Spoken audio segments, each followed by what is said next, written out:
अगर आपका बजट बहुत लो है, आपका इन्वेस्टमेंट बहुत कम है और आप ई कॉमर्स बिजनेस शुरू करने की सोच रहे हैं, चाहे आपकी छोटी सी दुकान है या फिर आप अपने घर से बिजनेस को शुरू करना चाहते हैं, तो ये कैसे करेंगे। अगर आप Amazon, फ्लिपकार्ट या मीशो पे सेल करना चाहते हो तो ये कैसे करेंगे। आप अपनी वेबसाइट, फेसबुक पेज या इंस्टाग्राम पेज बनाकर बिजनेस को शुरू करना चाहते हो और बिल्कुल भी आइडिया नहीं है, तो वीडियो को एंड तक जरूर देखना। ये है डे 5। इस वीडियो में ये बताने वाला हूँ कि अपने एक छोटे से बिजनेस को ऑनलाइन कैसे लाना है और आपके लिए कौन सा प्लेटफॉर्म सबसे बेस्ट है।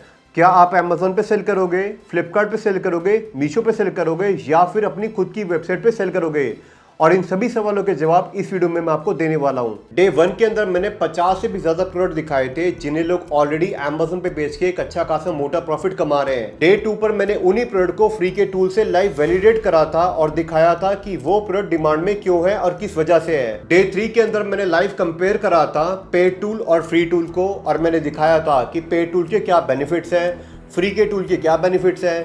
पेड टूल को यूज करके आप कॉम्पिटिटर की सेल कैसे चेक करोगे, कैसे चेक करोगे कि कॉम्पिटिटर को सेल किस वजह से आ रही है। और डे 4 पर मैंने ये बताया था कि प्रोडक्ट ऑफलाइन लेने हैं या ऑनलाइन और कहां से लेना बेस्ट है। अगर आपको वीडियो को जल्दी जल्दी देखने की आदत है तो वीडियो को 2x पर देखो, और अगर चैनल पर नए हो तो वीडियो को अभी से सेव कर लो ताकि सेव सेक्शन में मिल जाए और आपको बार बार ढूंढने की जरूरत ना पड़े। ई कॉमर्स के लिए सबसे इंपॉर्टेंट है डॉक्यूमेंट्स। जितने भी मार्केट प्लेस है, Amazon, फ्लिपकार्ट, मीशो, ये सब आपको रजिस्टर करने के लिए कुछ डॉक्यूमेंट्स मांगते हैं और बिना डॉक्यूमेंट्स के आप यहाँ पे रजिस्टर नहीं कर सकते। सबसे पहला है पैन कार्ड, जो आपका ही होगा। अब ऐसा नहीं करना है कि अपने चाचा, मामा, ताऊ, फूफा, फूफी, दीदी, भैया, पापा, मम्मी, किसी के नाम का भी पैन कार्ड ले आओ। ऐसा बिल्कुल नहीं करना है, आपको अपना ही पैन कार्ड लेकर आना है। हाँ, अगर आपके पास पैन कार्ड नहीं है तो अपने किसी पेरेंट्स या अपने से किसी बड़ों का पैन कार्ड लेकर आप अपना बिजनेस शुरू कर सकते हो। दूसरा है, अब जीएसटी सर्टिफिकेट बनवाना पड़ेगा। किसी भी सीए के पास जाओ, जो भी आपको पसंद हो, कोई सुंदर सी मोहतरमा हो या कोई सुंदर सा आदमी हो, जो भी आपको पसंद हो, अपनी पसंद से किसी भी सीए के पास जाओ। 1500 से 3000 आपसे लेगा और आपका जीएसटी सर्टिफिकेट आपको बना कर देगा। और कुछ लोगों को डर होता है कि जीएसटी का जो अमाउंट होता है वो सरकार को कैसे देंगे, अपनी जेब से पैसे कहां से लाएंगे। तो मेरे भाई, जीएसटी का पैसा आप अपनी जेब से नहीं देते, आप हमेशा कस्टमर से लेते हो और फिर सरकार को जमा करते हो। ऐसा नहीं है कि आपको अपनी जेब से भरना है। जब आपकी सेल्स आएगी, आपके ऑर्डर्स आएंगे, फिर आप कस्टमर से जीएसटी का पैसा लोगे और सरकार को जमा करा दोगे। तीसरा, अब आता है बैंक अकाउंट। शुरू में कोई भी डरने वाली बात नहीं है, आप सेविंग अकाउंट से भी शुरू कर सकते हो। और जिस दिन आपके 10 ऑर्डर एक दिन में आ जाए, सीधा किसी भी सरकारी बैंक में जाओ और उन्हें बोलो कि मुझे करंट अकाउंट खोलना है, और वो 10,000 की बेसिक मंथली अकाउंट मेंटेनेंस पे आपका अकाउंट खोल देंगे। तो शुरू में डरना बंद करो और ई कॉमर्स के बिजनेस के ऊपर पहले ध्यान लगाओ, अपना फोकस सेट करो। चौथा, आपके पास एक ईमेल आईडी और मोबाइल नंबर होना चाहिए, बस। इसके अलावा आपको कुछ और नहीं चाहिए, बस ये 4 बेसिक डॉक्यूमेंट्स ही चाहिए। इतना अरेंज कर लो बस। अब अकाउंट तो खोल लोगे डॉक्यूमेंट से, पर बेचोगे क्या? तो उसके लिए आपको चाहिए प्रोडक्ट्स। या तो आपके पास अपने खुद के प्रोडक्ट्स हो या फिर आपको प्रोडक्ट्स लाने हैं मार्केट से। अब इसमें प्रोडक्ट्स क्या क्या हो सकते हैं, तो number 1 is branded products. Suppose आप बोट का ये हेडफोन या फिर सैमसंग की ये ईयरबड्स ये बेचना चाहते हो, तो ये आते हैं ब्रांडेड प्रोडक्ट्स में। और इन्हें बेचने के लिए आपके पास होना चाहिए ब्रांड का ऑथराइजेशन लेटर, या फिर आपके पास उस ब्रांड का एक लेजिट इनवॉइस हो जिससे आप ये प्रूफ कर सको कि आपने उस ब्रांड के ओरिजिनल प्रोडक्ट्स खरीदे हैं। ये नहीं कि डी का माल कहीं से उठाया और Amazon पे लिस्ट कर दिया। भाई, बाहर कर देंगे, बाहर छोड़ो, सारे पैसे जमा कर देंगे, बेचने तक नहीं देंगे तुम्हें। सेकंड, आप ब्रांडेड नहीं बेचना चाहते तो आप कोई भी जेनरिक प्रोडक्ट या फिर कोई भी लोकल प्रोडक्ट ला सकते हो। आप दिल्ली से हो, मुंबई से हो, बैंगलोर से हो, चेन्नई से हो, किसी भी सिटी से हो, आप किसी भी ऑफलाइन मार्केट से प्रोडक्ट ला सकते हो, कोई भी जेनरिक, कोई भी लोकल प्रोडक्ट, और ऑनलाइन ला के उसे सेल कर सकते हो।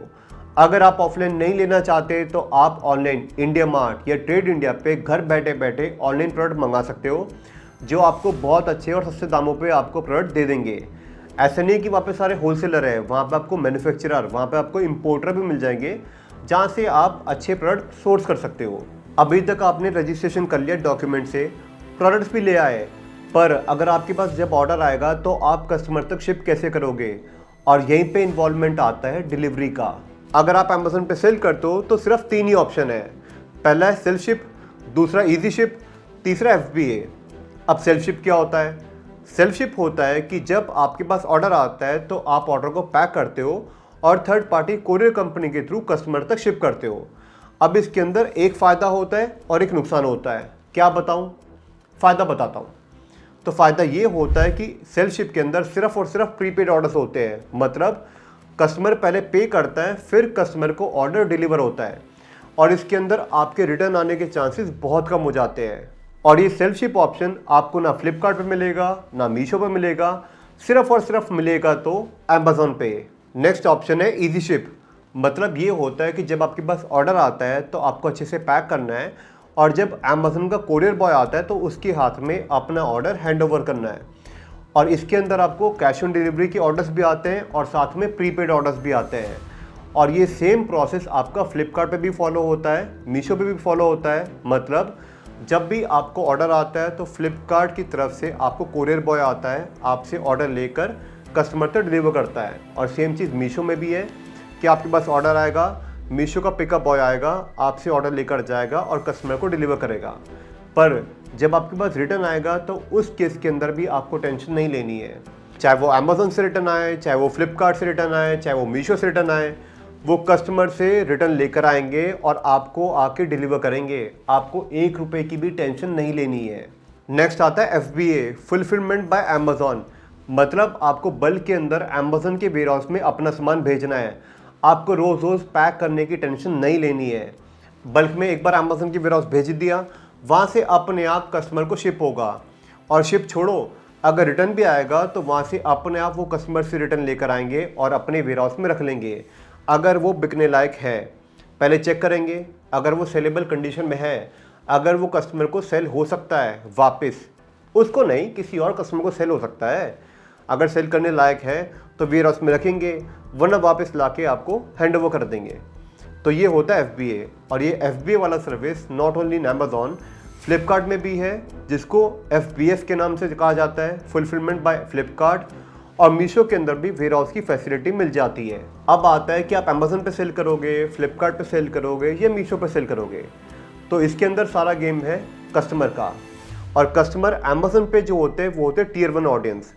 Tier 1 होते हैं दिल्ली, मुंबई, बैंगलोर, चेन्नई, कोलकाता। मतलब सारी मेट्रो सिटीज़ के लोग अमेजोन से शॉपिंग करना पसंद करते हैं, क्योंकि अमेजोन पे सारी हाई क्वालिटी प्रोडक्ट मिलते हैं। ₹100 का प्रोडक्ट भी आपको अमेजोन पे मिल जाएगा, और आपको लाख लाख रुपए के प्रोडक्ट भी अमेजोन पे आराम से मिल जाएंगे। तो अमेजोन पे कुछ हाई क्वालिटी प्रोडक्ट चलता है। अगर फ्लिपकार्ट की बात करते हैं तो फ्लिपकार्ट पे आपको Tier 2 की ऑडियंस मिलती है, और ये Tier 2 की ऑडियंस जनरली लो क्वालिटी से लेकर मीडियम क्वालिटी और थोड़ी बहुत हाई क्वालिटी के प्रोडक्ट को भी परचेज करती है। तो फ्लिपकार्ट पे आपको मिक्स क्राउड मिल जाता है, और यहाँ पे प्रोडक्ट जनरली थोड़े से सस्ते ही सेल होते हैं। मतलब अमेजोन के कंपैरेटिवली यहाँ पे थोड़े सस्ते प्रोडक्ट सेल होते हैं। और फ्लिपकार्ट पे क्या सेल होता है? सबसे ज़्यादा फ्लिपकार्ट पे सेल होता है इलेक्ट्रॉनिक की आइटम्स और फैशन की आइटम्स। वहीं अगर मीशो से कंपेयर करें तो मीशो पे आपको ज़्यादातर चीप प्रोडक्ट्स मिलेंगे। 50-50 रुपये से लेकर 300-300 रुपये तक की मैक्सिमम आपको प्रोडक्ट मिलेंगे। आपको 300 रुपये में 6 टी-शर्ट मिल जाएगी, 200 रुपये में 5 टी-शर्ट मिल जाएगी। मतलब थोड़े से सस्ते प्रोडक्ट ज़्यादा मिलते हैं मीशो पे, क्योंकि यहाँ पे जो मीशो का क्राउड है वो ज़्यादातर सस्ते प्रोडक्ट को ही लेना पसंद करता है। अब आप सोचो, जब इतने सस्ते प्रोडक्ट मिलेंगे तो उसकी क्वालिटी क्या ही मिलेगी। तो इसलिए मीशो के अंदर रिटर्न आने के चांसेस भी बढ़ जाते हैं। कमीशन की बात करते हैं तो अमेजोन के अंदर 300 से नीचे जितने भी प्रोडक्ट होते हैं उनके ऊपर 0% कमीशन होती है। और फ्लिपकार्ट पे देखते हैं तो वहाँ पे 300 से नीचे जितने भी प्रोडक्ट होते हैं उन पे कमीशन 0 है। बट साथ में 300 से लेकर 500 के बीच में कुछ कैटेगरीज के अंदर ऐसे प्रोडक्ट होते हैं जिनके ऊपर कहीं कहीं जगह 0% कमीशन देखने को मिल जाती है। बट अगर मीशो में कंपेयर करें तो मीशो में सस्ता हो या महंगा हो, हर तरफ 0% कमीशन है, और इसीलिए लोग मीशो पर ज़्यादा सेल करना पसंद करते हैं। अब आते रिटर्न्स पर। रिटर्न होते 2 तरीके के, एक होता RTO, दूसरा होता है कस्टमर रिटर्न्स। पहले बात करते हैं RTO पे। तो RTO होता है रिटर्न टू ओरिजिन। मतलब क्या होता है कि आपने ऑर्डर को पैक करा, डिस्पैच करा, कस्टमर को डिलीवर होने से पहले ही कस्टमर ने बोल दिया भाई साहब मुझे तो ऑर्डर नहीं चाहिए, आप मेरे ऑर्डर को कैंसिल कर दो। तब वो होता है रिटर्न टू ओरिजिन। मतलब जहाँ से गया था वापस आ जाएगा, आपने पैक करके भेजा था वापस आपके पास ही आ जाएगा। दूसरा होता है कस्टमर रिटर्न। कस्टमर रिटर्न क्या होता है?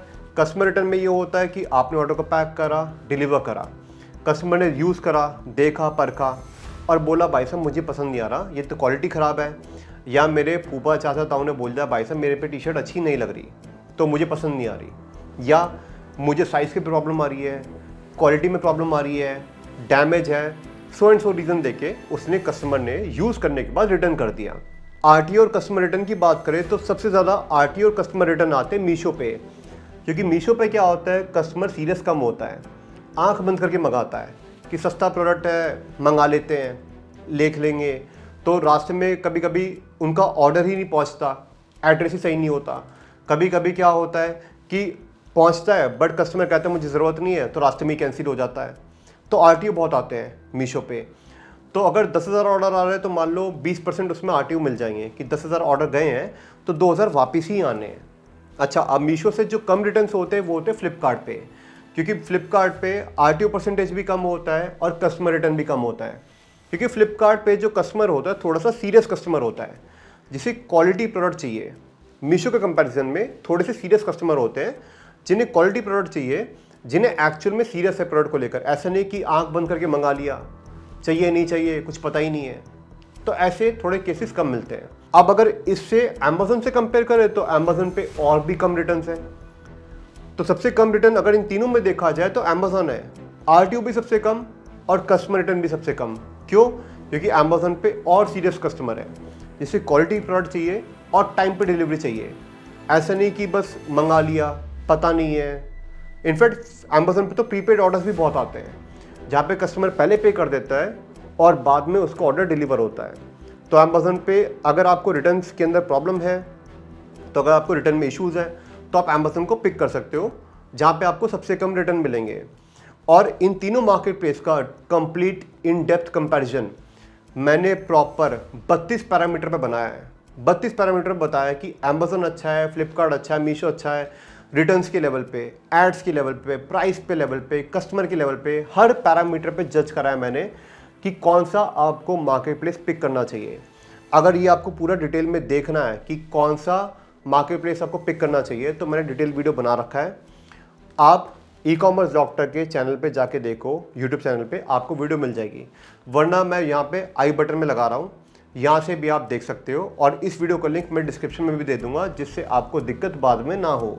देखो, अगर आपके पास कोई भी बेसिक लैपटॉप है, एक मोबाइल है और एक इंटरनेट कनेक्शन है, तो आप 30-40 हज़ार में आराम से घर बैठे अपना ई कॉमर्स बिजनेस शुरू कर सकते हो। और इसके अंदर आपको कोई भी दिक्कत आने वाली नहीं है। जैसे जैसे मैंने बताया, आप उस प्रोसेस को फॉलो करो और आप घर बैठे बिजनेस शुरू कर सकते हो। चाहे आप कोई जॉब कर रहे हो या फिर आपकी कोई दुकान है, आप अलग से कोई बिज़नेस कर रहे हो, उसके साथ भी ये बिज़नेस आराम से घर बैठे शुरू कर सकते हो। ठीक है, शुरू में हो सकता है कि आपको थोड़ी प्रॉब्लम आए कि वहाँ पे आपको एड्स चलाने पड़े, आपको एड्स चलाने ना आते हो, आपको ये समझ ना आ रही हो कि सेल्स कैसे लाएंगे, आपको ये समझ नहीं आ रहा कि प्रोडक्ट कौन सा बेचूँ। तो देखो, उसके ऊपर मैंने ऑलरेडी डिटेल वीडियो बनाई है और उन वीडियोस को फॉलो करोगे तो आपकी सेल्स ऑटोमेटिकली आ जाएगी। ठीक है, तो टेंशन मत लेना, बस कंसिस्टेंसी पे फॉलो करना, मेहनत करते रहना, सेल आपको आ जाएगी। अच्छी नीयत से काम करोगे तो रिजल्ट भी अच्छा आएगा। और अगर आपको चाहते हो कि मेरे पास टाइम नहीं है भाई, सीखने का टाइम नहीं है, मुझे फटाफट बिजनेस बनाना है, फटाफट ब्रांड बनाना है, मुझे जल्दी से ब्रांड बना के फंडिंग उठानी है और एक बड़ा ब्रांड बनाना है, अगर आप ये करना चाहते हो तो आप टीम से कनेक्ट करो। अगर मुझे लगता है कि आपके अंदर वो पोटेंशियल है तो मैं खुद आपका ब्रांड मैनेज करूँगा। आज की डेट में 500 प्लस सेलर के साथ हम काम करते हैं। हर बार मैंने बताया कि 30 से लेकर 40 ब्रांड्स तक हमारे शार्क टैंक इंडिया में भी फीचर हुए हैं। तो अगर आपके अंदर वो पोटेंशियल है तो मैं आपका ब्रांड डेवलप करूँगा। सिर्फ बिजनेस नहीं, ब्रांड बनाने तक का सफ़र आपको दिखाऊंगा, जहाँ पे आपको फंडिंग से लेकर हर चीज़ तक सपोर्ट करूँगा। बट आपके अंदर वो स्पार्क होनी चाहिए, आपके अंदर वो होना चाहिए कि हाँ मुझे कुछ करना है। टीम का नंबर दे रहा हूँ, ईमेल दे रहा हूँ, आप कनेक्ट करो। आपके ब्रांड बनाने की जिम्मेदारी मेरी, अगर आपके अंदर वो पोटेंशियल है तो। ठीक है, और अगर आपको प्रोडक्ट लेने के अंदर कोई डाउट है कि कौन से प्रोडक्ट बेचे, कौन से प्रोडक्ट ना बेचे, क्लैरिटी नहीं है, तो यहाँ पे प्रोडक्ट की पूरी प्लेलिस्ट लगा रहा हूँ, जहाँ से आपको बहुत सारे प्रोडक्ट के आइडियाज़ मिल जाएंगे और आपको बहुत अच्छी से क्लियर हो जाएगी कौन से प्रोडक्ट आपको बेचना चाहिए। और यहाँ पे मैं दूसरी प्लेलिस्ट लगा रहा हूँ, जहाँ से आपको मीशो के ऊपर क्लैरिटी मिल जाएगी। कुछ अगर आप में से कोई है जो मीशो पर सेल कर रहा है और लॉस फेस कर रहा है, समझ नहीं आ रहा कि मीशो में क्या करे, कैसे प्रॉफिट बनाए, तो ये एक छोटी सी वीडियो देख लो, यहाँ से आपको पूरी क्लैरिटी मिल जाएगी कि मीशो पे क्या करके प्रॉफिट बनाना चाहिए और आप प्रॉफिट में हो भी या नहीं हो, और लोग मीशो पे लॉस कैसे करते हैं। दोनों वीडियो को देख लो, इससे पहले कोई भी वीडियो गायब हो जाए। तो ये थी आज की वीडियो। मैं मिलता हूँ आपसे अगले थर्सडे 9 बजे शार्प यूट्यूब पे ई कॉमर्स की लर्निंग सीरीज में डे 3 पर। तब तक के लिए जय जिनेंद्र।